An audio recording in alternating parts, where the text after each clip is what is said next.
Good evening and welcome to the Garfield Heights City School District's special board meeting work session. Today is Monday, March 13th, 2013. I call tonight's meeting to order.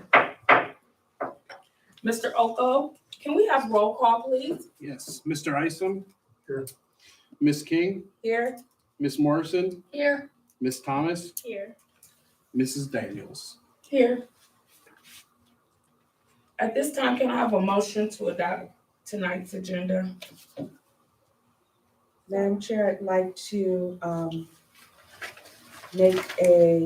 amend tonight's agenda. I'd like to amend the agenda by asking that we table number three, superintendent's recommendation, just to make sure that we have proper notice on our public notice. So I'd like to table number three, superintendent's recommendation of certified personnel until our regularly scheduled meeting on Monday, March 20th.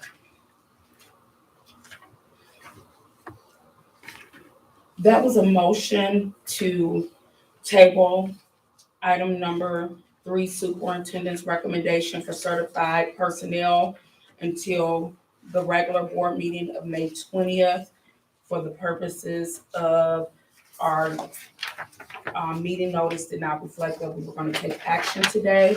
Is there a second on that motion? Second. Mr. Oko, that was a motion to amend the agenda by tabling item number 3, superintendent's recommendation for certified personnel. That motion was made by Ms. King and Mr. Oko. That was seconded by Ms. Thomas. Can we have roll call, please? Yes. Mr. Isom. Here.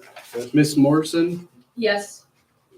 And then Ms. King. Yes. Ms. Thomas. Yes. Mrs. Daniels. Yes. At this time, can I have a motion to adopt the amended agenda as presented? So moved. Second.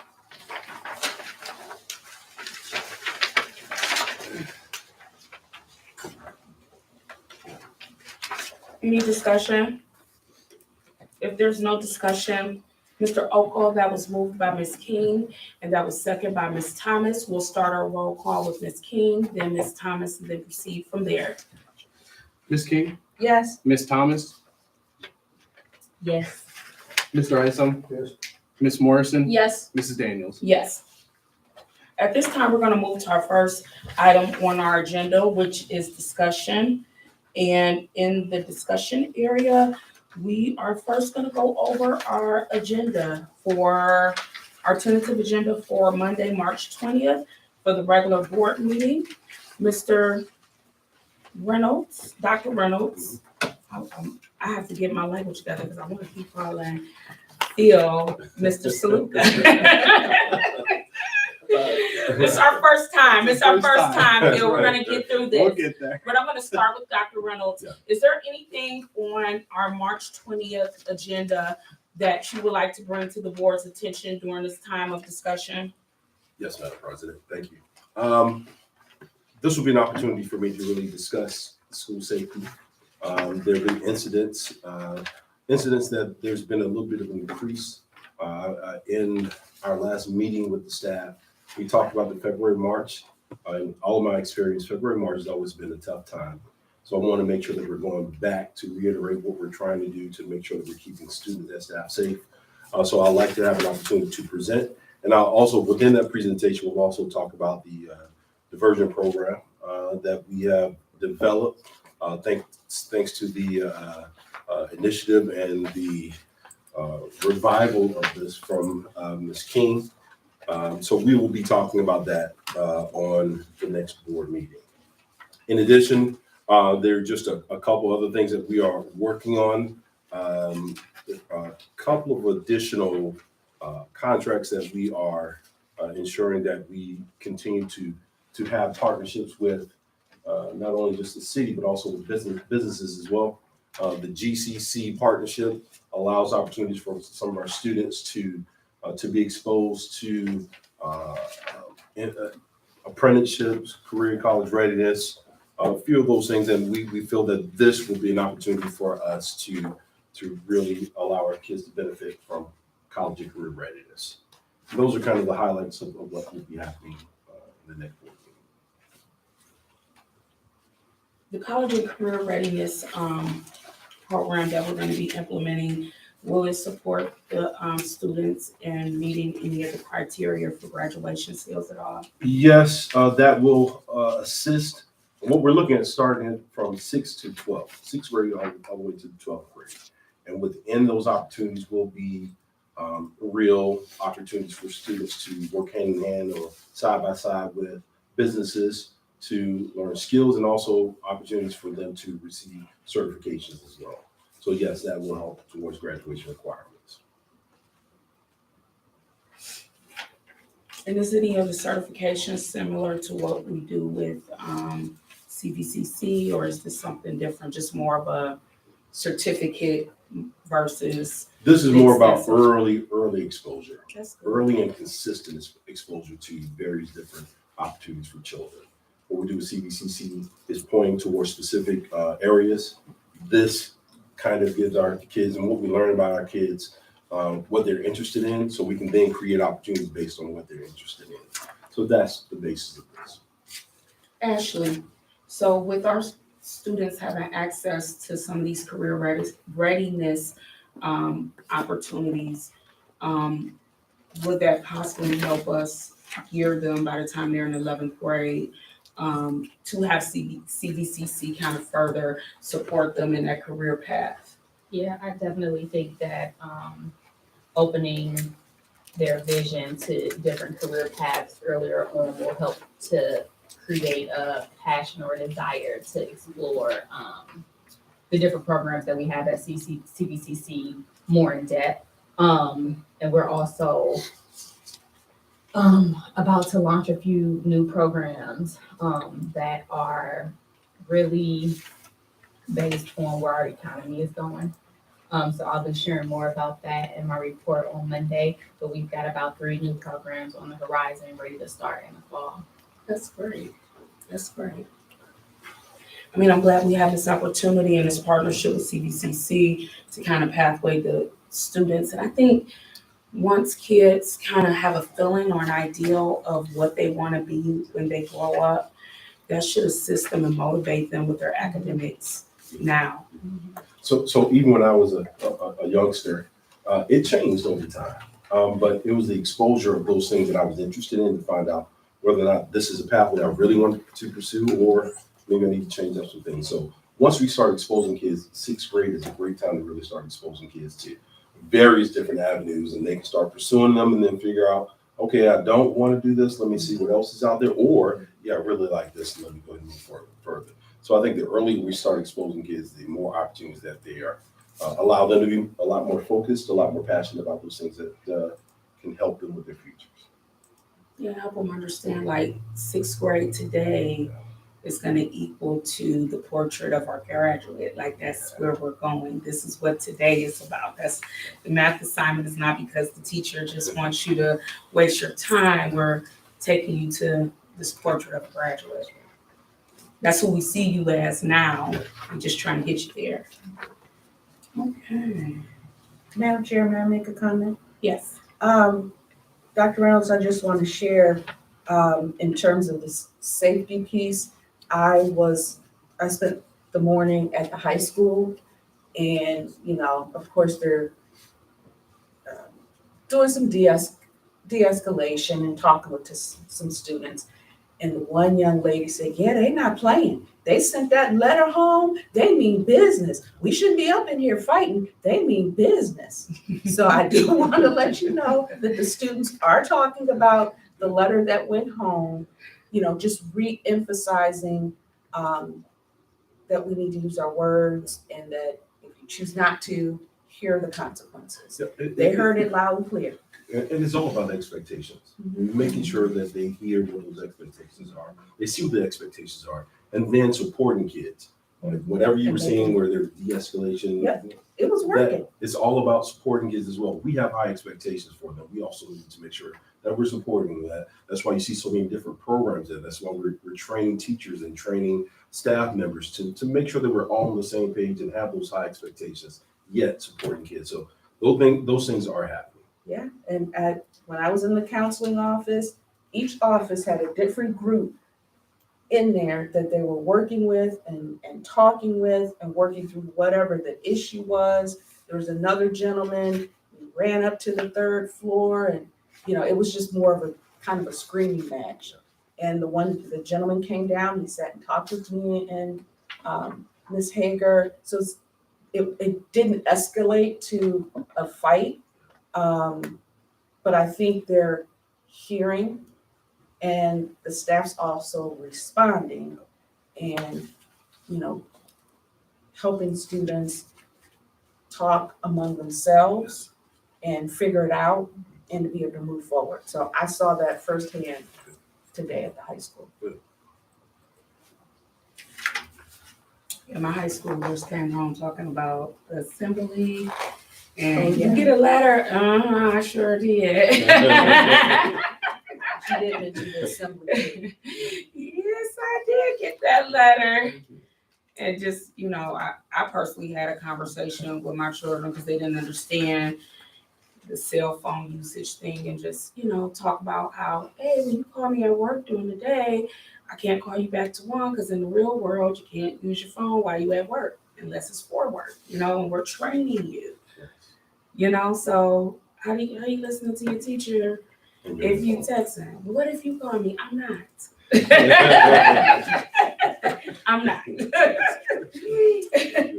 I promise you, I won't. Is there anything else that you have to highlight, or any questions about the things that Dr. Reynolds highlighted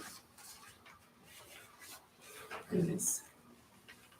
I have another question. I guess this will be a Sherry question about Breeze Line. Has Breeze Line, in terms of not going out, has it done well for us? Because I just have heard in the community that it's not a good service, and so I just want to make sure Yeah. that it's been doing. It's Good. been going very well. It's Okay. actually the fiber that we run between our buildings. Mhm. Okay, Yep. thank you.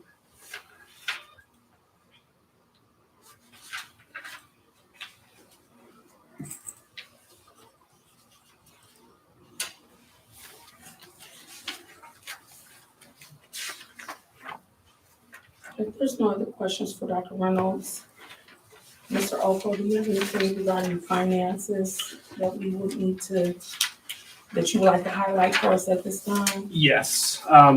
As far as monthly financials, nothing different. So usually just a regular month for that. But we do have in superintendent recommendations, number 12, a fiscal coordinator position and a payroll coordinator position. So the idea behind that is the fiscal coordinator position currently is held by Missy Jaworski in my office, who does just AP. But with the structure of the office changing and the splitting of the roles from the business manager and the treasurer being split now, she would fill in with the fiscal coordinator job, which wouldn't open up an AP position. It would just be the same thing. But she was also taking on more work from the supervisor's position, which is shifted now with Kathy moving to the ESC. And then moving forward, long-term wise, the payroll coordinator position, we'd like to keep that in-house. Obviously, we have that position with the ESC currently for 16 months, but making sure that we have the health of the office to take that over when that happens and get the proper training and support would be preferential for the payroll person coming in, coordinator coming in. So those are the two things I wanted to highlight. Again, fiscal coordinator position it just changes the title, and Missy would take some more work from what she's doing now from what was shifted from Kathy when prior.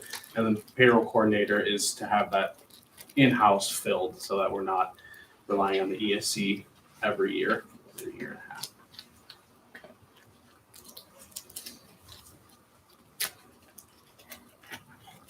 Are the job descriptions on board docs right now?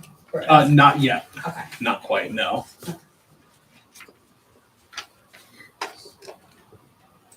And Phil, question for those negligent board members, who do we send our reimbursement for cell phone and Yeah. the reimbursement, does it still go to CAD? No, so you can send it to myself or Missy Jaworski. For now, just send it to me and then I'll get it sent over. Just because with the shift of where we're shifting duties and all that, it might be someone different. It might Okay. be Teresa or Missy or myself. I might just do it for you guys. You just get them all at one time, Yeah. most of the time. I mean, when I get it, I just forward it over to where it needs to be at anyway, so. But what we do want to, well, Do just it so we're monthly. clear, that if you don't turn them in by fiscal, whatever, bill's due date is gonna be for the fiscal year, you just kind of lose it. So just make sure you get it in. I'll send a reminder on that. Yep. I usually have to send us I sent mine before I left, so, you know. Still So make sure wasn't you fiddling find around. I didn't want the new guy to mess my check up. That would have been the first test, Phil. Oh, hey, good test too.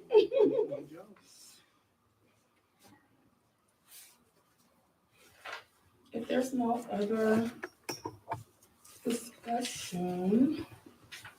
So we plan to make the move for Missy's fiscal coordinator position sooner than later, but the payroll position not until our contract is up with the ESE. So we probably have to discuss that further with that contract and what we want to do. I think there's going to be the need for some training for the new payroll person coordinator, regardless, whether the amount of time. I'm not quite sure what that needs to be, but I know that it was a priority to take a look at that. Do we have,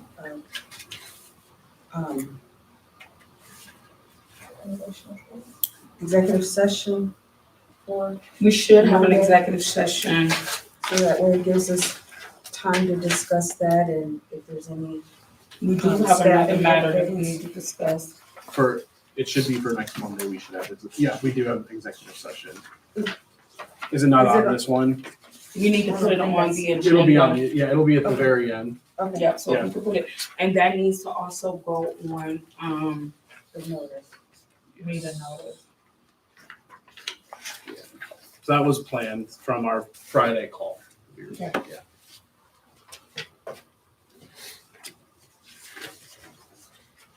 For executive session. So as of right now, during this tentative meeting agenda, we're requesting that item 20, the executive session for the purposes of discussing personnel and legal matters.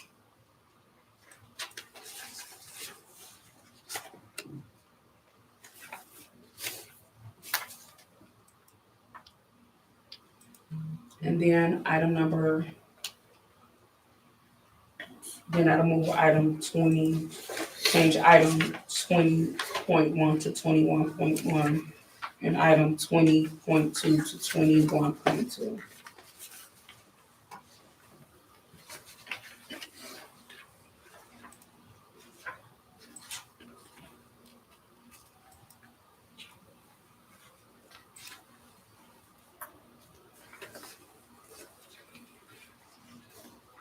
And our meeting on Monday is at William Foster, correct? Alrighty. Our next item for discussion today is school safety. We're gonna kind of dive into that a little bit. As a part of our work session, we wanted to, I know Dr. Reynolds is presenting on school safety on Monday, but the Board of Education, Dr. Reynolds, we've just kind of received a number of inquiries regarding how we're handling school safety. And we want to make sure that we're communicating to our parents, to our community, to staff on where we're at with that priority. And just not even that, when we're presenting at our board meetings in the community, as we know, this is a collective work. So just having the opportunity to share where we're at and how parents and community and everything can be an asset to us improving climate and culture in the school district. And then my hopes is for Dr. Reynolds to give both the Board of Education and the community a clear picture of actually where we're at as it relates to how safe our schools is daily and exactly what is going on versus the perception. We want to make sure that we're dealing with the reality and not the perception of incidents or non-incidents, because it could be no chatter about an incident and a lot of things are going on. So, and then we were going to have this moment of discussion for Dr. Reynolds maybe to share some things with the board, but to make sure that he knows what to prepare for if you guys have any particular questions or areas of concern as it relates to student safety. That way we can kind of, Dr. Reynolds will know where we want to kind of ensure that we hit every mark that, because on the board level, we want to make sure that we have policies aligned to ensure that the schools are safe and that we have all the resources that Dr. Reynolds need in order to achieve the goal at this time. So, Dr. Reynolds, did you maybe want to start? Yes, as we all know, school safety is at the forefront in every single school district in the U.S. And this time of year also opens up a lot of different opportunities for students to make some challenging decisions. I don't know what it is about February, March. I just know that it's consistently been an area where in every single school district, from rural school district to suburban to urban school district, it just seems like that's part of the month that there's an increase of behaviors, even with teachers with being just kind of tired and trying to muscle their way through. But when we're just talking about school safety, some of the things that I've done in the past, just kind of increase presence of administrators in the hallways, of security in the hallways. But the biggest part is just about remaining consistent. Just remaining consistent with our expectations, remaining consistent about our communication with parents, remaining consistent about supporting teachers. And that is the most vital part about all of this. Our relationship with the police department on issues that have happened outside the school district, the building. I think that has assisted us because we have a great relationship with the police department. But when we're just talking about right here within our school district, within our buildings, I think we just need to remain consistent. And what I want to bring to you on the night of the board meeting is just kind of data to show where we are. It may show that we are, the number of incidents is lower, or it may show that the number of incidents is escalated. But I want to make sure that I'm transparent with the board and with the community on where we are and also the things that we're trying to do. And we talked about it a little bit where we're talking about just communicating with students, reminding them of the expectations. Even with those assemblies, our assemblies should be happening on a regular basis. When I say regular basis, we're talking quarterly or we're talking about each semester. Those are the things that we're reminding students on what we're expecting from them, and just making sure that we have enough support for our students as well and support for our families, which way the Virgin program is coming in, and also with our partnerships with a lot of the different organizations in the area that are used for mentoring kids, for helping kids to make better decisions, for mental health pieces where some of our students are struggling just with coping with some of the situations that they have from home or from the neighborhood, from just kind of their own situations. But when we're just talking about just making sure that we're responding to the needs of kids, those are some of the things that we are doing currently. Obviously, everyone knows about the metal detectors in the building, know about the clear book bags, all those things. But we also need to work on making sure that we have those relationships with our children as well, so that those things that we have in place are really more effective when we have relationships with students. When we're talking about incidents, a lot of times students will talk to administrators and say, hey, here's what's happening on social media, because we don't know all the things that are happening on social media. And that's the majority of the problem right now, the social media piece. So those relationships will allow students to feel comfortable with letting us know these are the issues that we're having on social media. Someone is beefing on social media or having a disagreement on social media.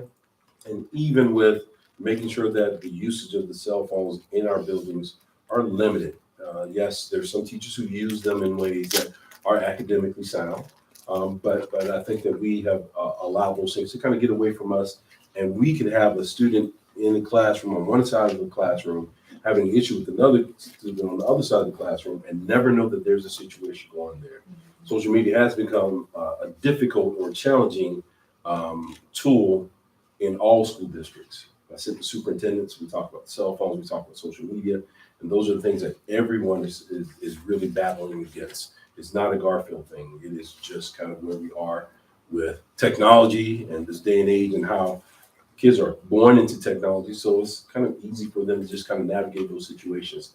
But we have to stay consistent. We have to remain steadfast in what we're talking about with our expectations for kids. But we also need to make sure that we are asking our parents to help us when we're talking about the areas of social media, with areas of kids are having some issues. Bring that to us. Bring that to us. There have been situations where things have happened outside of the school, and we could have been a big help with that if parents had contacted us to let us know that they needed some help with that.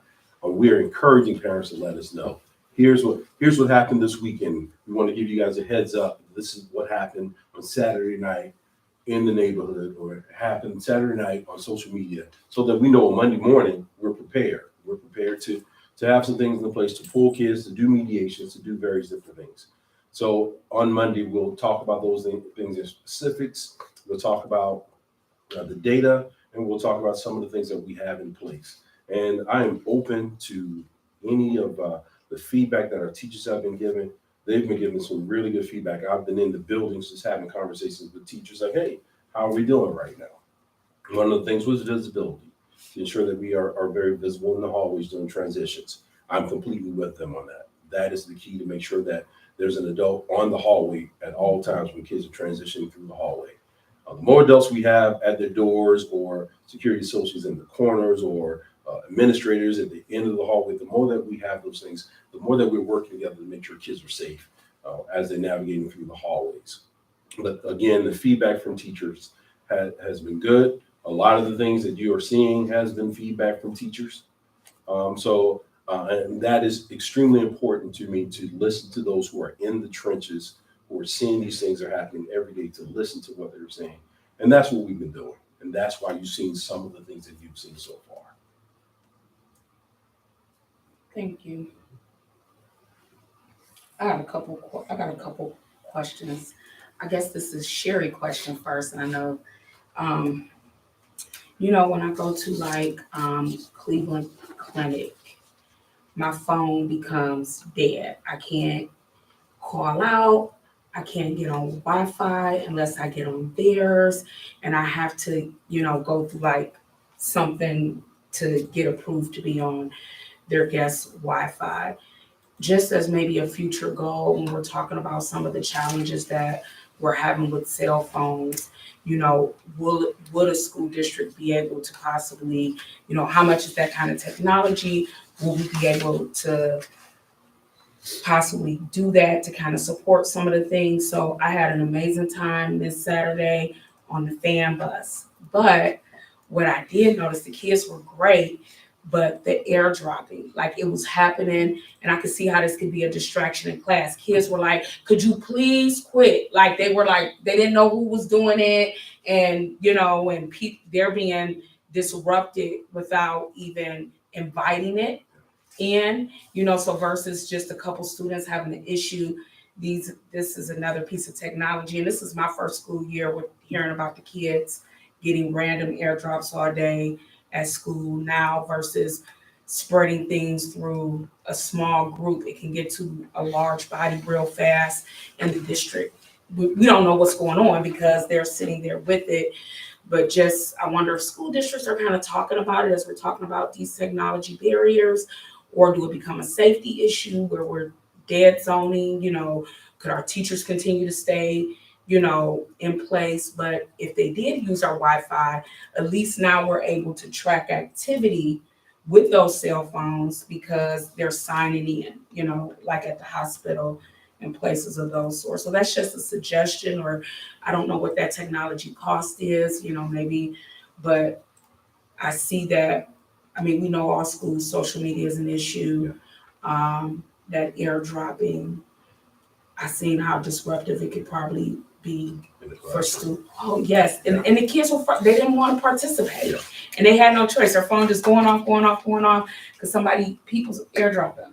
So with the airdrop, they can turn it off. Mm-hmm. They can make it to where only their contacts can Okay. airdrop them. Those are options. And then as far as the securing the cell system, I know our students these days know how to change IP addresses. Like if they want to get to something, at the end of the day, if they got their phone in their hand, they're gonna access it.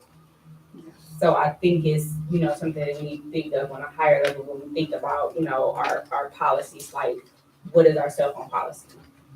At the high school level, because I know at the middle school level, you have policies. If I see it once, I'm gonna warn you. If I see it twice, I'm taking it for the day. If I see it 3 times, your parent has to come pick it up. But at the high school level, do we have those, rules in place? And are we consistent? Yeah, and I don't know what the policy says. I think it's a policy, it might district-wide. We just have to make sure it's being implemented if it is. Well, it might not be a policy. It might be a It might be a procedure. rule or Yep. procedure.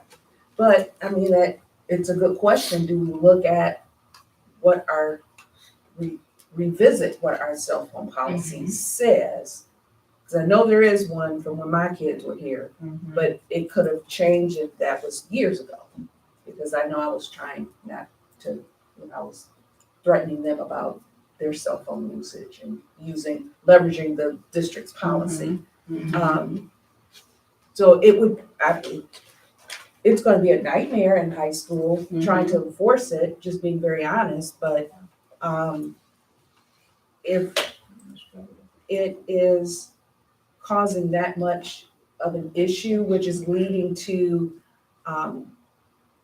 physical altercations, it may be something we wanna take a look at and, implement. I'm just gonna say the beginning of the new year, because trying to change a policy like that midstream, but giving them the whole summer, look, every week we sending them something, this is what the new policy is, and we just come in, and it's gonna take teachers to be innovative around it as well. And we gotta get their buy-in, because we don't have the teacher buy-in. And I read about that in our book. And also, no, about buy-in. There is policy. Okay. I charged up my 51 tablet, 5136. I charged my tablet and didn't grab it. 5136. Students. And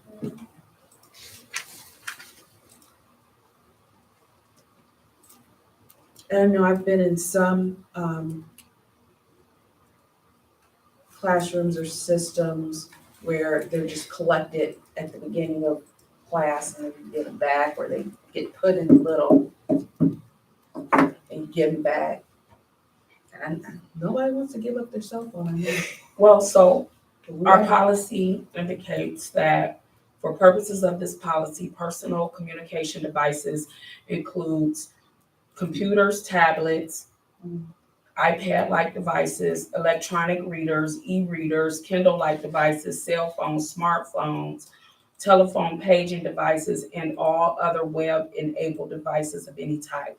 High school students may use PCDs before and after school, during their lunch break, in between classes, as long as they do not create a distraction, disruption, or otherwise interfere with the educational environment. During after school activities or at school-related functions. Use of PCDs, except those approved by a teacher or administrator at any other time, is prohibited, and they may be powered completely off.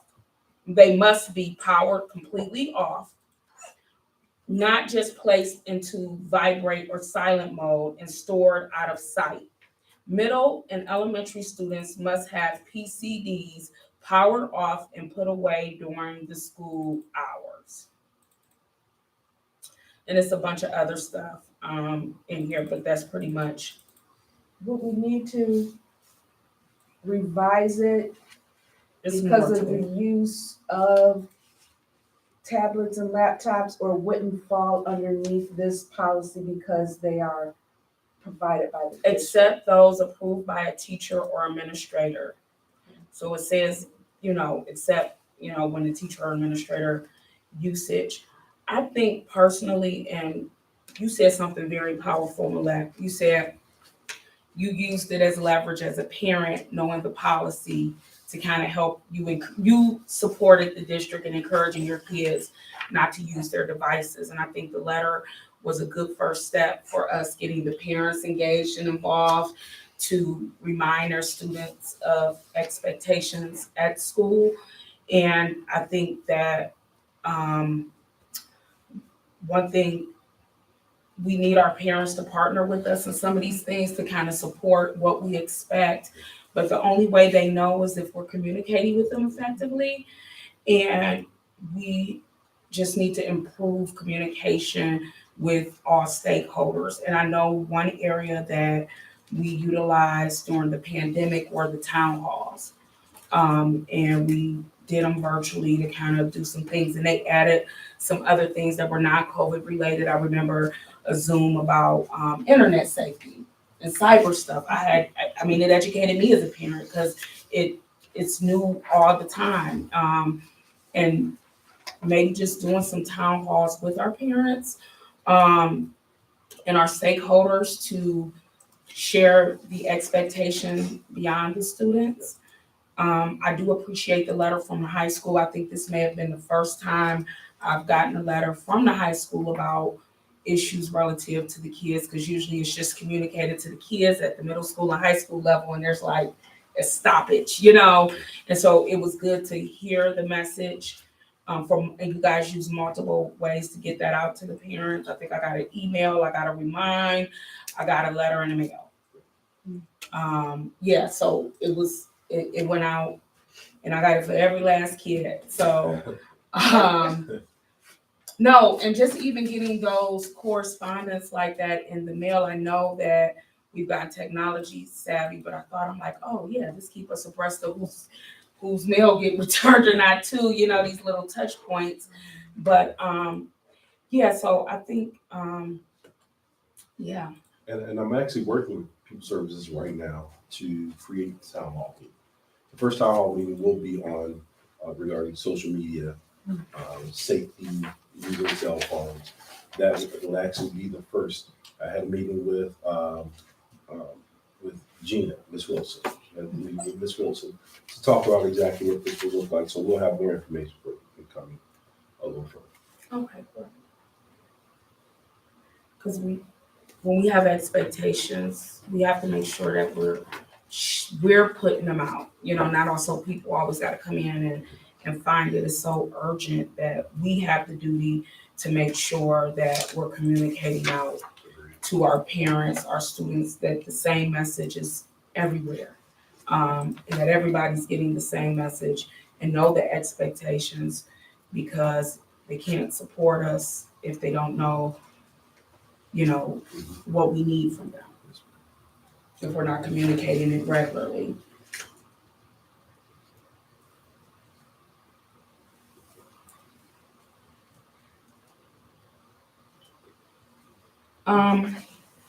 So town hall. One of the things that you mentioned, just kind of brushed over, was teacher fatigue. And do our teacher have, what, like, is our, what's the name of the place that comes, the medical people? Yeah. The EAP program, like, I do remember when I went to one of the trainings, I think at maybe Coasbo, they had, no, it was Q. This one school district did a presentation on some things that they were doing internally to support the teachers, like, there was a hotline or something where teachers, parents, kids, anybody can call and get like some support. You know, even just somebody to talk to, you know, that, you know, in crises. And then the school district also used the EAP to have someone on site. And if an educator was overwhelmed or just experienced a stressful situation with a student, they had the opportunity almost like to be able to tap out, have somebody there to support them, and there were resources to come in and kind of cover why that teacher took the moment to regroup, you know, after dealing with the heightened incident with the students. Because I can see how, you know, and they just talked about how that improved student behavior, that improved climate and culture, because, you know you got help if something happens, it give you a different boost, you know. And so just knowing that they had those resources readily available, and that it was actually on site in this district. I'm not sure how large the district was, but they had something on site with EAP. They said they had like, they showed it to us. They had QR codes, but the phone number was like a real big deal. They said they get a lot of calls over the weekend. They got a lot of calls at the end of the school, you know, over the summer and it was another organization. So they partnered with, like, we may would partner with somebody like Murtis Taylor or something, a mental health, you know, someone like that, or Cleveland Clinic may have that resource that can, you know, develop something like that to support just our teachers, and because that fatigue, you know, I mean, I could say as a mom, some days I have to have a timeout when I done dealt with a heightened incident, having that moment to kind of regroup so that I can continue to care for my child. I refer to it as a second win. Mm-hmm. Finding that second win, because it happens with our best teachers. Yeah. We're going. Situations happen, and start feeling a bit overwhelmed. It's about helping our teachers find that second win to make sure we're finishing strong. And I think we recently signed an agreement with Cleveland Clinic to help support us with that. So that is something that is extremely important to me.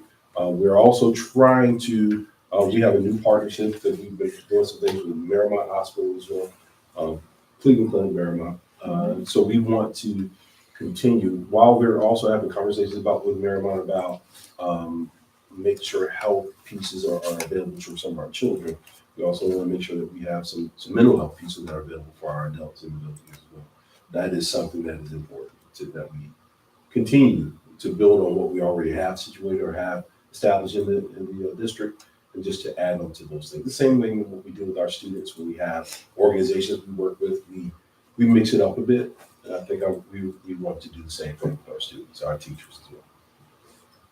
Do we know, Sean, if there's a like a hotline type number with our current EAP? There is. We can send that out. Yeah, I think that's another thing. Like, we might have these resources here, but one, do they know how good the support is? And two, do we know how often we can use it? Because sometimes, you know, being a teacher in those situations, you just feel like you gotta just go through it. You gotta just get through it. Like, what can we do to help them feel comfortable when that time comes, for them to know, like, it is okay for you to call and take that 5 minutes to regroup yourself. You don't have to keep pushing into your, you know, at your wit's end. And the other piece for them to really understand is that it's confidential. Mm-hmm. So it's not that we know that Ashley called, we just know that 20 employees used it last month. Mhm. So, what we want to see is that a good steady usage of it, And so I think that's important for them to understand is that we don't know that you use the service. We just know how many staff did, and that's all. So I think that's important for them to understand so they can feel more comfortable. And then the same way that we hit it with different methods, sending the letter to their home, posting it in their lunch rooms, if we can get a QR code made, because that's, easier sometimes. Just hitting it with different, send it to them in an email so that they know it's available, and maybe that's something else we do on a quarterly basis or every semester, like we're communicating to parents about the expectations. We're communicating with our staff here, just don't forget, we have these Mhm. resources available to you. It is easy to forget that EAP is there and free. And what all they can do. Mm-hmm. Because I just went to, our job had a staff appreciation and they had EAP there, at our job, and they had a table. I didn't even realize everything was available, Lawyers, to me. all kinds of stuff. Yeah, they had personal assistant. It was all kind of stuff. Yeah, that was available. I'm like, okay. So yeah, I think just like we said, the sentiment of getting it out to those who need it versus giving them the weight to find it. We want everybody whole and well and at their best. And if we have the resources, we need to be making sure that we're pushing it out aggressively to folks to ensure that they know it, ensure that they understand that we intentional about making sure that they have access and continuous knowledge about, what it is. Because I've always said, if the adults are not well, and we just oftentimes don't know. Just even maybe I don't know if we have the capacity to even do things, because sometimes you don't know you're not well until you take a minute and take a breath. So is there opportunities for, something in the staff lounge to relax, or surprise staff one day that somebody may be there to do a hand massage? Can EAP do some of those things? Or, Stress ball. yeah, stress ball, just little things that, we can get to folks that may not have enough courage to come in, and they have the experience and see that's effective, and they may utilize it. That's good. It isn't Teacher Appreciation Week coming up, isn't that in May? Just in May. So, maybe during that week Yeah. or so, just having, if we can get our EAP reps to come out, maybe one day a week they're going to a different building, so that and they know exactly what they have available to them, and then with stress balls and things throughout that week. Just use that as an opportunity. Absolutely. And Ashley hit it on the nose, just knowing that they feel like they have a trusted space, to be supported is important. And that we actually kind of show the same efforts, we do on Teachers Appreciation Week throughout, little nuggets. It don't take much. It don't take much at all.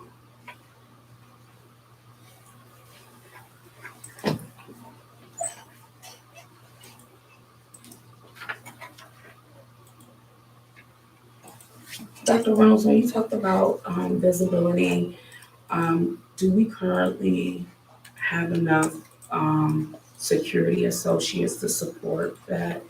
And is it Well, yeah, ask her what that would be. Would I like to see a few more? Yes. At least one more at the middle school, at least one more at the high school. It would help. I like, as I walk through the high school, there are a couple of areas that, they've been getting around to make sure that they are monitoring those areas, but we can make it a little bit easier and consistent by making sure that we have the right personnel in place as well.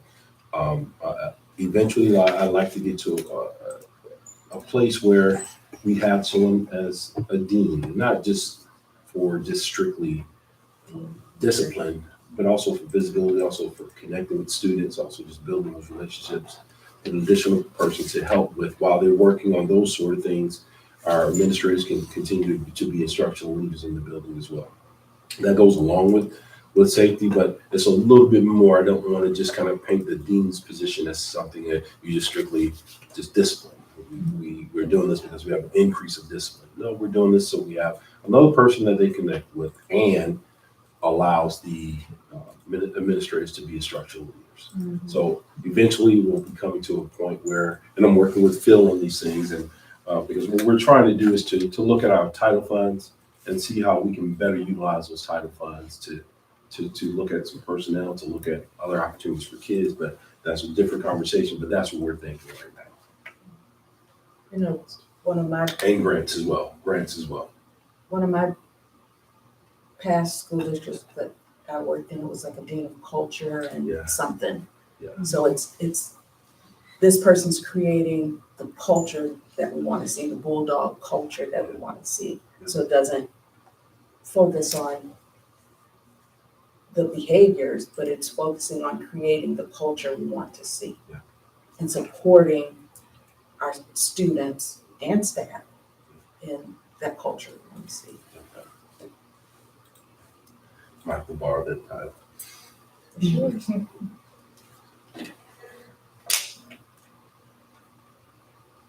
I know that when we talk about just equity in areas of that in that area, when we talk about just being an employer and some of the issues that, like, let's say in the middle school, it appears that we've always had a little bit more discipline issues in the middle school throughout the district. Would we possibly put that dean there first? Because with the amount of, I'm just kind of thinking, with the amount of disciplinary and redirections that middle schoolers require, are we inundating our administrators with, is that group of administrators getting more of it than any other? So is it like we have the same amount of staff with the same amount of workload holding those positions, or in that school building, is it possible because they have a lot more work to do with student behavior that they're getting more, the workload is not equitable? Yeah, that dean position that I was mentioning was actually one for middle and one for high school as well. But yes, we need to ensure that they are, because middle school is always a tough. In every school district I've been a part of, and I was a middle school principal as well. Middle school is where our kids are really trying to find themselves and figure out where they are and who they are. And it takes a lot of trial and error for kids to figure out who they are. And a lot of mistakes are being made by kids. And that's what we expect. And that's why middle school teachers are middle school teachers and they only want to do middle school, or middle school administrators are middle school administrators, because it's a different type of environment. And we know that, kids can throw some curveballs really quickly in middle school. But yes, I think that one of the things that we need to do for next year is to find out from the middle school exactly what they need to support their efforts. Principal that has a vision, and I want to ensure that we are supporting that vision by personnel, programs, etc. But yeah, that is actually a focus that and it's funny because we meet on a weekly basis, almost a daily basis actually, and we talk about those things, like how can we do this without really affecting our general funds, and that's what we're looking at, the grants, and we're looking at title, and we're looking at focusing our efforts on the middle school and the high school at this time. That's where our efforts are. Hashtag hug a middle school teacher. Yes, yes. Middle school is something. It's something. And as parents that have middle schoolers. I got 3 in the middle school right now. Oh, Middle school. Three and two. Oh, yes, the middle school. Ooh. I worked in the middle school, did alternative ed in the middle school, so it's enjoyable. And I just fit right in. I just walk right down the hallway with them and they'd be doing all kinds of foolishness. And I'd be like, excuse me, Miss Tucker, we didn't see you there. I know. But in the 6th through 8th middle school, you really get a chance to see them transform like fast, to like these little babies to by 8th grade, they're, in the 8th grade, they're matured up and like, wow. So, but it takes a gift. Everybody has their gifts. Yeah, And it takes care of I'm just saying, if you run into a middle school teacher, give them a hug. that. A great big old hug. Dr. Reynolds, we had talked about before possibly creating a task force for safety and stakeholders. I know that you have been having discussions with the chief of police, Yes. assisting in developing that. When can we look forward to hearing more about that? And is there anything you need from the Board of Education to support those efforts? Actually, some of your suggestions on people who could be a part of this was excellent for me in our discussion. But what we want to do is and again, you've said it, our relationship with the police department and just having the conversation. My conversation with the chief has been, hey, this is what we're trying to do. Could you provide me a representative? He was like, no, it will be me. I want to be a part of this. So that just kind of is evidence of that relationship that we're building with the police department, and we need their help, and we can actually this can be a real partnership where we're helping them and they're helping us as well. But we want to include teacher, student, parents, community members, and this week is actually the week where I'll be reaching out to some people to see if they will be interested in being a part of that. I know some of our students I know a few students who will want to be a part of that. They've actually asked me some questions related to just what they can do. And what they can do is provide us the feedback to help with ensuring that we're doing the most that we possibly can to keep building safe. So this week will actually be the week where I can solidify some names to be a part of this, and we'll start moving forward from that point. And hopefully I can come to the meeting and say, here is the committee. So hopefully on Monday we'll be able to do that. I found what we were talking about. I found the paper that I had gave to you with a little bit of stuff that I had researched on. And so I don't know if it's gonna align, but I had kind of did a research on like a lot of different districts nationally that are doing these safety task forces, and just a recommendation for a purpose for it. I know you guys already have a culture and climate task force. Yes. But a lot of places are calling this task force on school climate and safety. From what I gather, I can propose that our task force of school climate and safety is charged with the oversight of the district policies and procedures regarding aspects of safety, security, attendance, discipline, and safety-related concerns. Will be some areas that could possibly benefit and just kind of keep it high level as an oversight group. With some possible priorities of school safety, public safety, cultural proficiency and equity, technology and social media, mental health and wellness are some areas that task force and school climate and safety kind of cover. And customarily, what a lot of these task force, from what I looked over nationwide, I really took some time, and I could send you the websites and the pages of the different districts that have done this. And I was just kind of looking at their minutes and stuff and seeing what their outcomes were and how it was working out. And it looks like a lot of districts were successful with this task force. But a lot of them use members of the emergency management representative, local police, school board president, school board member, superintendent, one or more designee of the superintendent, and it must be a teacher, to parents or guardians of the district and student leadership, are some things that could possibly just to consider, as just some research that I did about what it looked like and just kind of compiled it to what it could possibly do to benefit our district. Because having these opportunities to bring the stakeholders in,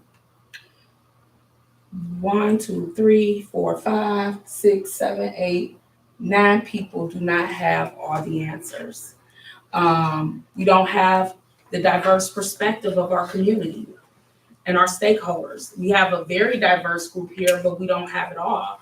But the purpose is for us to be available to listen to our stakeholders, with the expectation of they have invested knowledge. Their knowledge can be investment into our district, and for us to consider the things. I just feel like the nuggets is in our community. And so having opportunities for the community and our stakeholders to communicate with us. We live in the community, but our parents would know best. Our neighbors who necessarily don't have kids in the district, but know how our student body may impact the community. It's somewhere. I mean, it is somewhere, and I hope to charge all of us here that we dig deep within us what we have, and that we continue to be open to listen to all stakeholders and community members and consider their considerations and what they offer to us as suggestions. And we may not adopt their suggestions, but we owe it to them to at least consider. I agree. Because it is a concern. And I appreciate everybody that is concerned about kids' safety. It is a mutual concern in this district. And we need to be open to figure it out together. The kids is dependent on us. And we owe it to the majority of the students that come to school ready to learn every day that do not contribute to the questionable climate and culture that sometimes creep into our buildings. Because I visit the buildings often, and I have more great experience than I've had bad over the many years. More times I go in the building than not, kids are in their class, ready to learn. Teachers are engaged, they having a good time, they're learning. That's what I see on most days. There's days where I do walk into incidents, but on most days, it's a nice place. And I visit everybody, so. But we want it so that every day is the goal. Know what everybody else doing nationwide, but let's in Garfield Heights figure out how every day. That's your tagline, Dr. Reynolds. Every day. Bullying and harassment report. Don't know if that's just a career tech thing or if it's a Ohio school thing. If we could possibly look into that, because I don't think we've ever received it. Okay. I can have to look into that.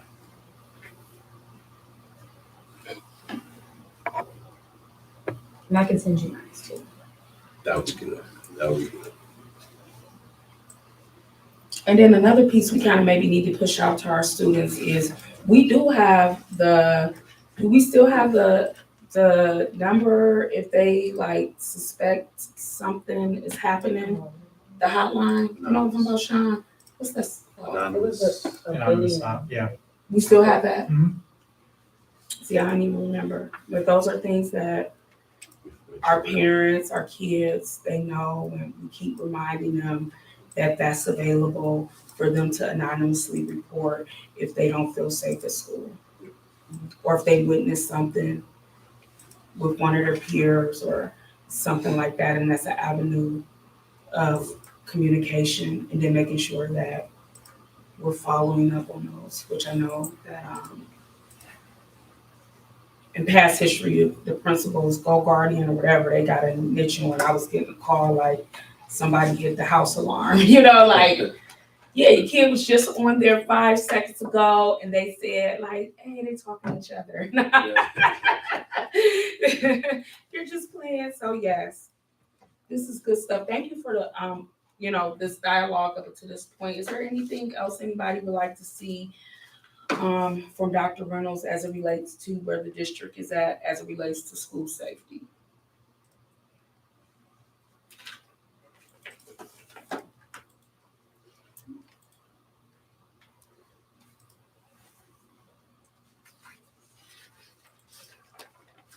I do know that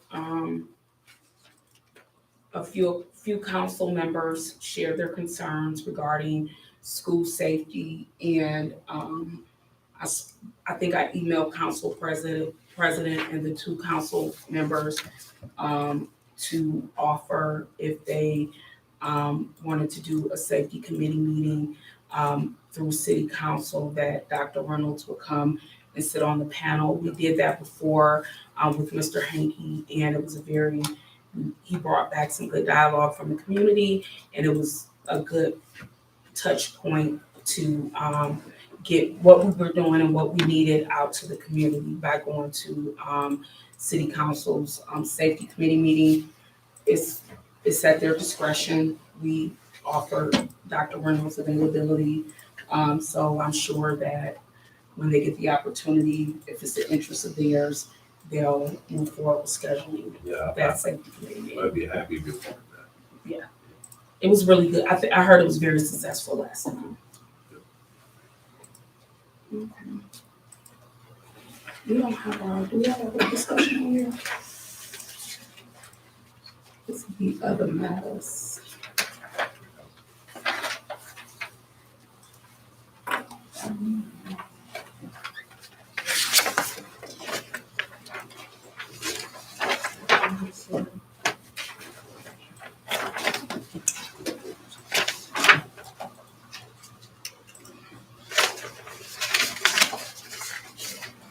Well, at this time, is there any other matters that anyone would like to discuss?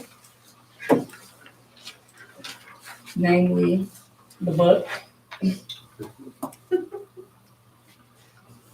I did read through half of the the second chapter, and I did find that some of our discussion today, definitely highlighted some of the things that they talked about, just as far as, positive campaigns and making things be positive and proactive instead of everything being anti. Then that's what we did. The one thing that stuck out for me, and probably because my last class that I took in my program was all about transformational leadership. And I actually shared with Dr. Reynolds. I did quote him several times in some of my papers. But talking about that shared vision, and so we have to be on the same page with the leadership, and the leadership has to be on the same page with our teachers and everyone, the community. We all have to have that shared vision, and that shared vision is our portrait of a graduate and the vision of our district. And having that in the buy-in, I mentioned buy-in earlier, having that buy-in is what's going to help us through transformational initiatives. And we definitely have a transformational leader. It's now us, and we and that's what I talked about, is we bought into every child every day together. That is the vision. Mm-hmm. And we bought into it. Everyone's wearing the shirts. Everyone says it. So we're buying into it. So we capitalize on that. And I also had talked about, why we talked about the circle and how we just go around and around and around in a circle. It's because we're not really implementing change management. We need to look at, and I think of Cotter and Buller's change management framework, where it's very intentional and specific. We're making a huge transformational change within an organization, is The first step is we've got to create the urgency. And I swear, when I was reading this in my class, all I could think of was Dr. Reynolds and everything that he was doing. I'm like, OMG, he's on the third step of Connor's stages, because I could just, as I'm reading it, I'm like, I see it. It was just, the vision was clear as day as to what he was doing. And that is how we make change and sustain change. Yes. And so a lot of these pieces that they talked about in the first chapter, then carrying over into the second chapter, is how we're going to impact our district with having that culture of dignity, having the change in our culture. It's going to take a transformational leader to help us through the transformational change, so we don't get stuck on that rat wheel. That's what stood out for me in the first two chapters. That's good.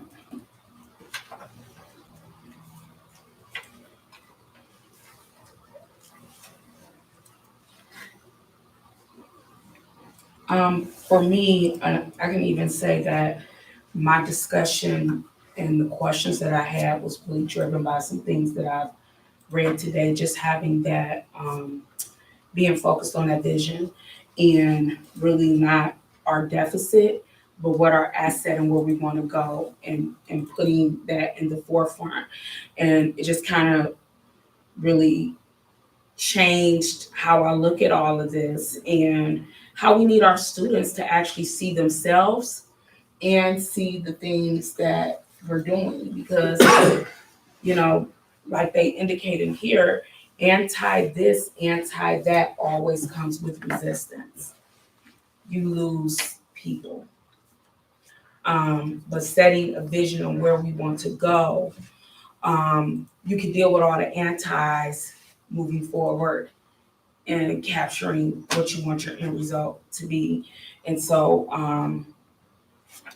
I liked it where it said, if you're truly serious about real positive change for educational equity, we need to center our energy on the positive vision we want to create. And so when I read that, it just kind of made me not rethink, but look at everything that we are moving forward in, and what are we trying to create, and making sure that we keep that in mind. And that's our vision that we have for the district. And we're trying to create the future of this nation. I mean, at the end of the day, this is not even about children. This is about the adults we are supposed to be cultivating these children into. It's all about their end game and the vision and who we want them to be 20 years from now, 30 years from now, and have we equipped them with what's necessary in order to accomplish that. So this was really good. This was really, really good. I had a lot of stuff highlighted. I'm gonna just dip the book in a highlighter. Heather, what did you take away? And then, was there anything in the session you went to that really popped out that we read in here that you can kind of tie us in a little bit? So in the session, they talked about a lot of times how we don't put, when we're working for equity, we don't worry about that belonging part, and that we have to really work as a district, to get everybody to understand that they do belong here. The thing that stood out to me, so a couple of years ago, we did an equity thing where we were each in a session with teachers. Do you remember that? Mm-hmm. And my takeaway from that, listening to them, was we know what you guys are always trying to give us something to do, but you start it for us and then you drop it. Mm-hmm. So I was like, hearing that, I was like, wow. So I took that, and as I was reading this, they talked about the unintended consequences where educators need to know that they're not alone with their frustration.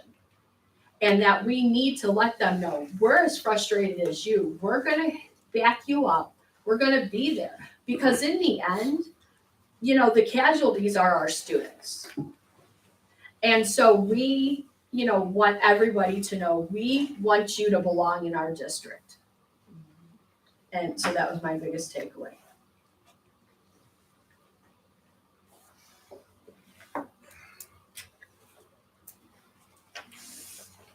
That's good. When you feel like you belong, you have a greater stake. It becomes personal, a different drive. One thing that I unfortunately, and Phil probably could talk a little bit about it, see coming down the pike is some of the legislation that's going to impede our ability to allow our children to feel like they belong.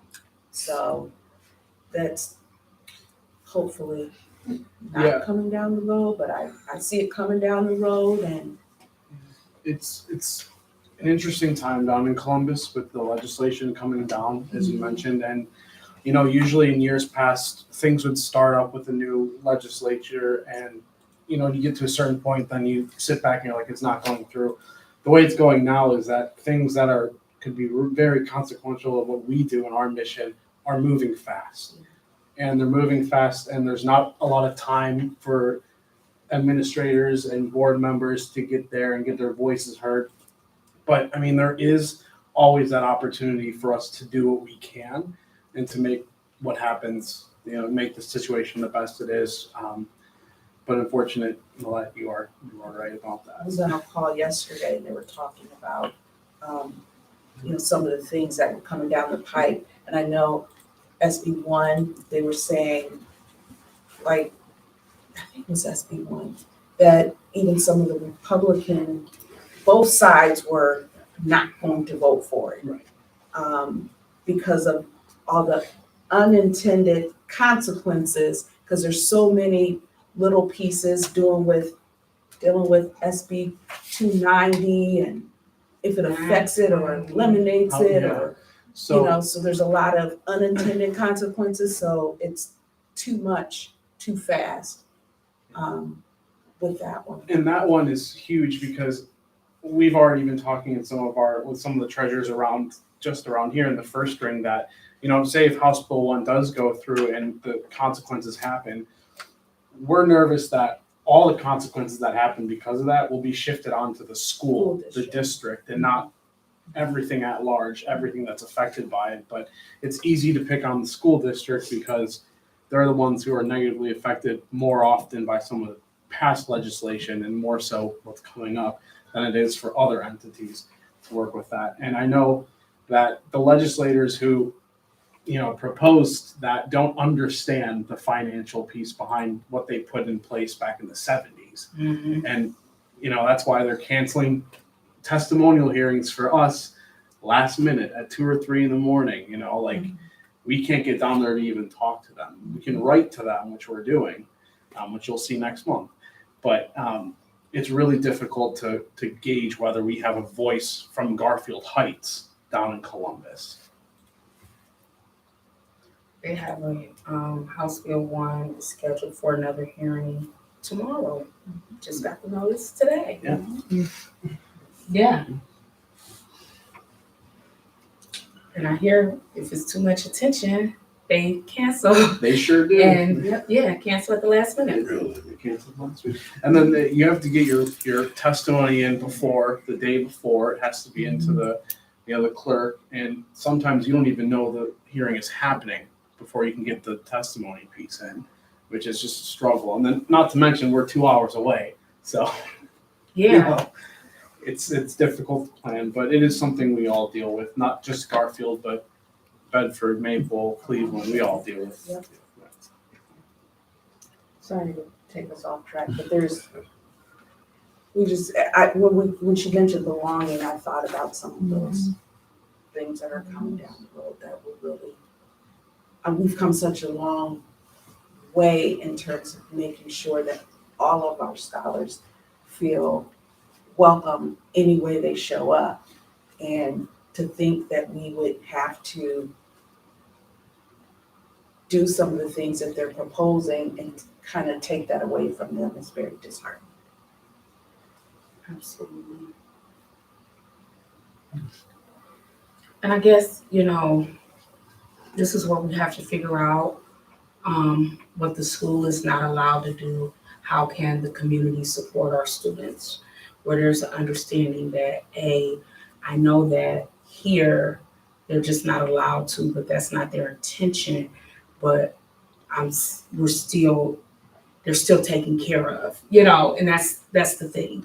When one entity can't, if the school just can't leave our kids without the things that they need. And that's just where, as a community, the community has to figure out how you fill that gap to make sure that the kids are whole, because we don't have the freedom in school districts.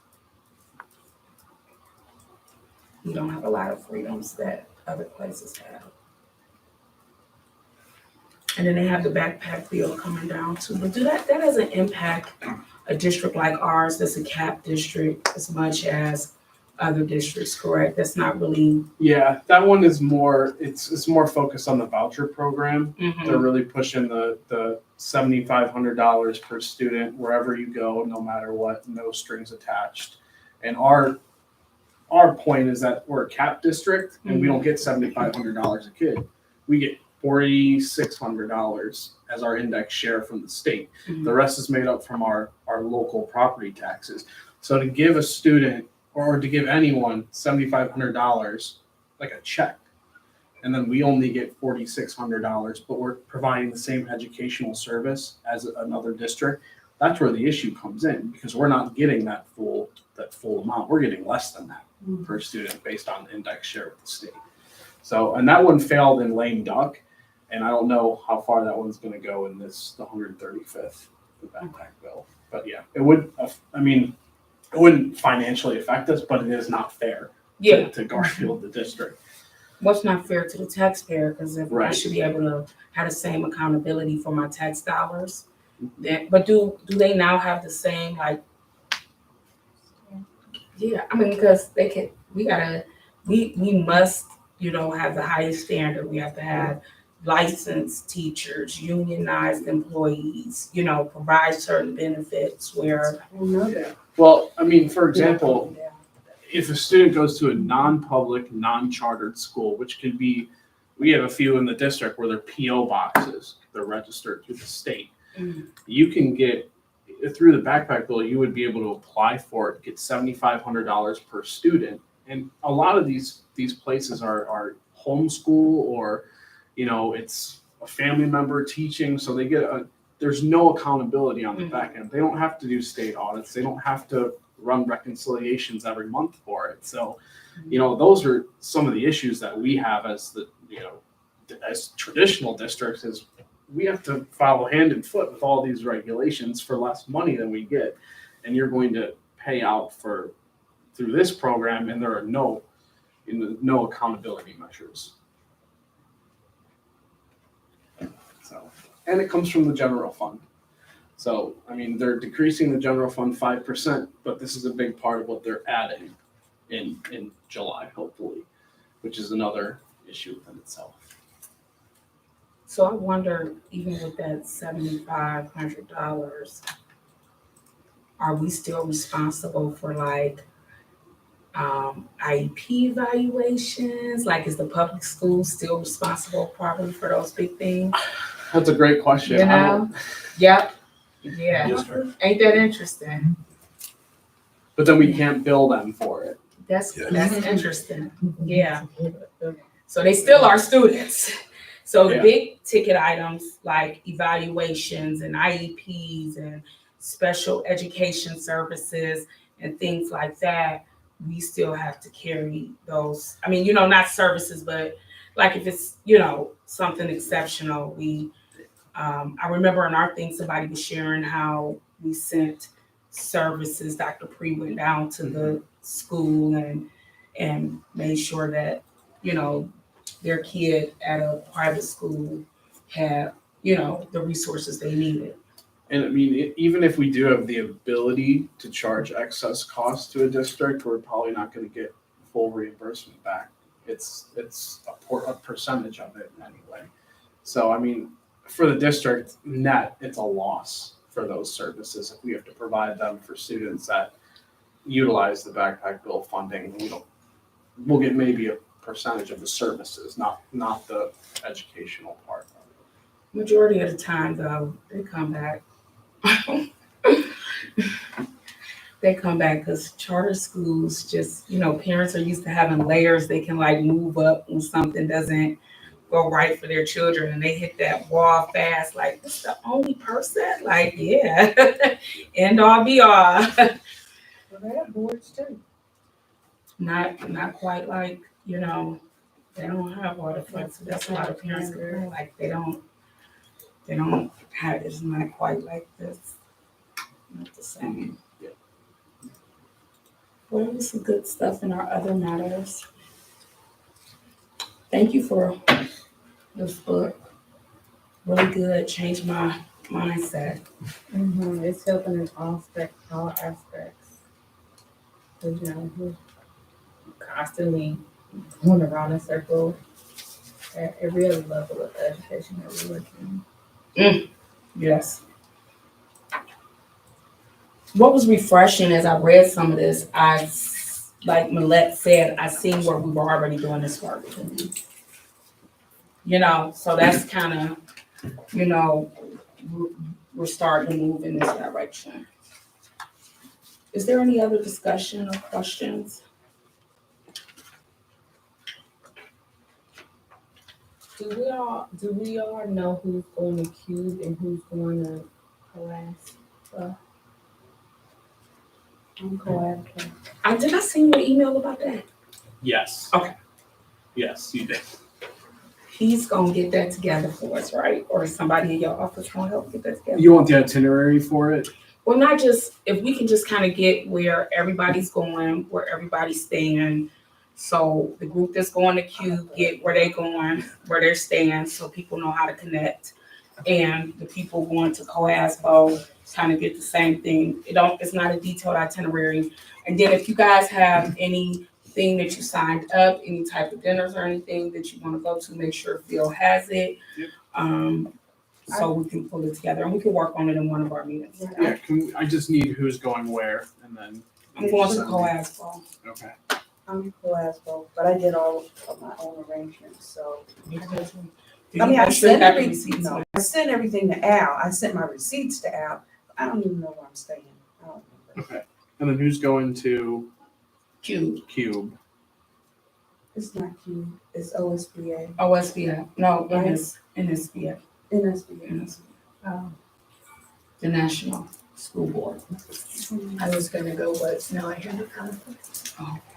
It's Taylor going to college results. Oh, yeah, sorry. Are you, anybody administratively going to Coaspo or NSBA? It's that, I have a few of them, that's why I'm kind of confused which one is which. Uh, Where are you going? I know Orlando or Tampa? Columbus is coming up, there's something in Columbus coming up. That's We're the talking legislative. Tampa or Orlando at the end of the month. Oh, that is, I wanted to attend the one in Tampa. I was interested in looking at that, I don't know the dates.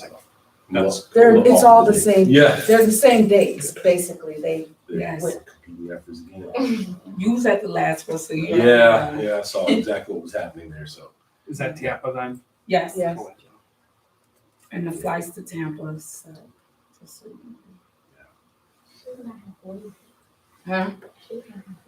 No, just the connections. But they were, I got a direct flight, but it's still on It was- Frontier months ago, Yeah, me too. beginning of the year, and it was horrible. Yeah, they didn't have a lot of options. What you got? What you got?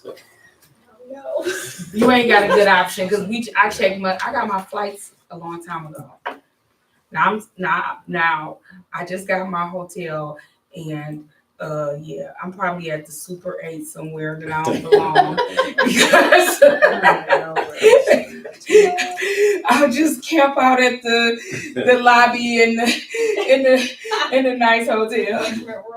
It was no option. So I'm like, I gotta Uber and probably catch a bus or something. If I don't bring no Uber where my hotel is But at. a lot of them, I want to say this is the one where they had like the streetcar and some shuttles.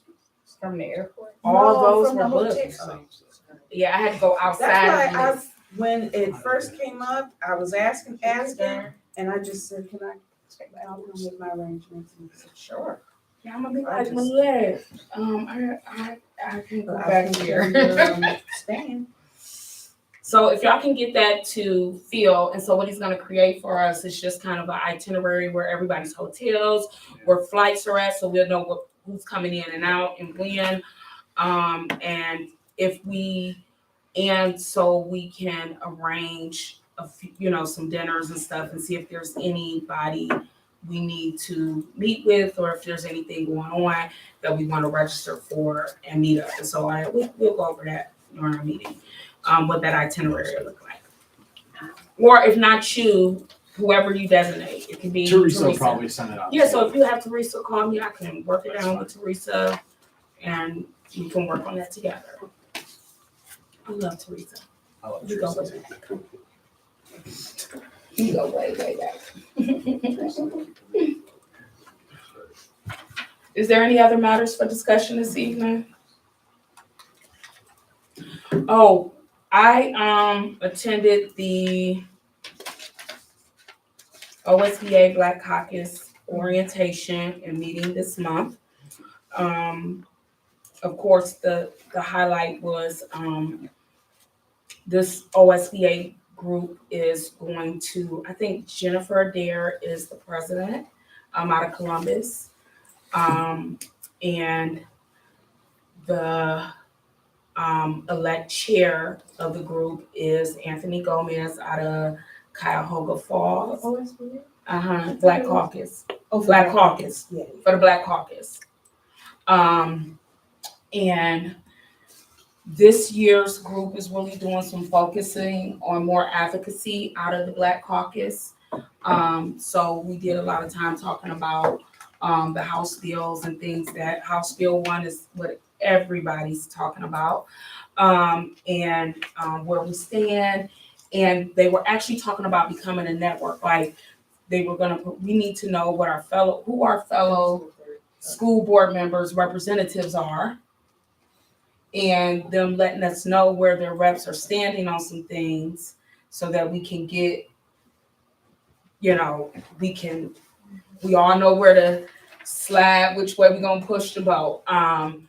Also, they talked about just the importance of meeting with our legislators regularly, getting down to the state house and actually getting them here in our community, in our city, in our school buildings.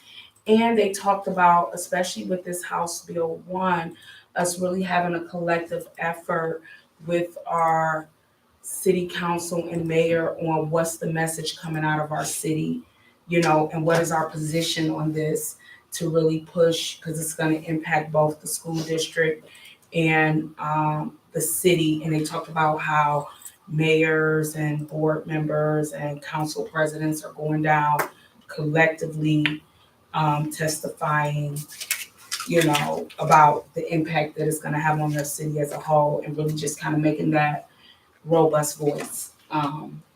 We did have a joint retreat that we had in place with our city council that was supposed to be last Saturday. With the threat of inclement weather, they request that we cancel it. They're going to reschedule it so that we can kind of talk about where we at on some just joint priorities legislatively between the school board and the city. So that's upcoming, but those were some things that they talked about during the meeting. One of the biggest things is, if you know any student, we need all of our seniors that are eligible to actually apply for the Leo Lucas scholarship that's sponsored by OSBA Black Caucus. It'll be lovely for us. We do not have a lot of applicants in the Northeast Ohio region. And it would be lovely to have some of our Garfield Heights City School District students apply for the Leo Lucas Scholarship. So this scholarship, I don't even know how much it's for. Madam President, Yes. can I suggest that you send that to Mrs. Marksberry? At the high school, there's a Google Classroom for all seniors, and if you send her that information, she could post it so that the students can get it and apply for the scholarship if they're interested. Nice to know. I appreciate it. So what is our normal procedure for getting like scholarship information to the district? Do we send it straight to her, or do we need to send it to you and you filter it to whoever it goes to? If you send it to me, I'll make sure it gets to the counselors, and I didn't know about the process of having something online. That's really good. But yeah, if you send it to me, I'll make sure it's distributed and make sure that we pinpoint certain kids who I know are out there looking for scholarships as well. I'm sending it to you now, Dr. Reynolds. Yes, ma'am.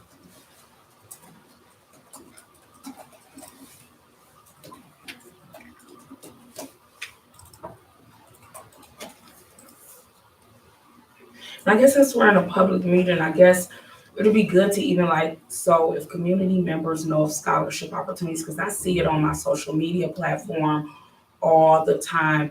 Maybe we can kind of report on that on Monday. If you can find out what is the process that if I know, or if I'm part of a group and I live in Garfield Heights that's offering scholarships and I would like to have the students in my community, apply, who do they communicate that with? What is the process of submitting that for our guidance counselors to consider distributing to our students? Because I see a lot on my social media platform, and if our kids know to go here to look. Mhm.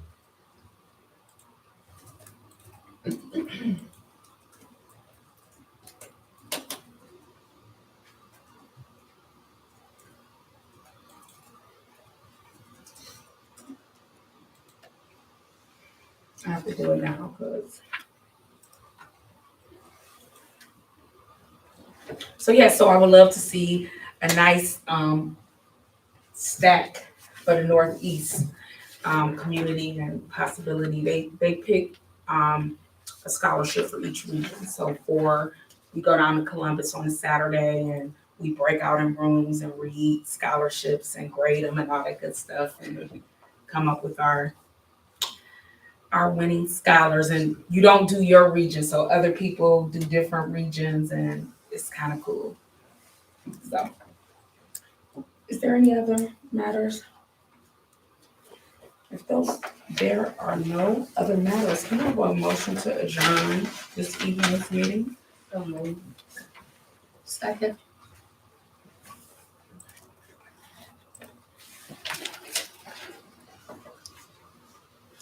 Mr. Oko, that was a motion to adjourn tonight's meeting as of 7:44 p.m. That motion was made by Ms. Thomas. It was seconded by Ms. Morrison. We will leave roll call with Ms. Thomas and then Ms. Morrison and so on. Ms. Morrison? Oh, Ms. Ms. Thomas. Goodness. Ms. Thomas. Yes. Ms. Morrison? Yes. Mr. Isom? Yes. Ms. King? Yes. Mrs. Daniels? Yes. Meeting is adjourned as of 7:45 p.m. Thank you. Good thing. I forwarded that scholarship to Taylor. Did y'all call each other last night when you're getting your suits and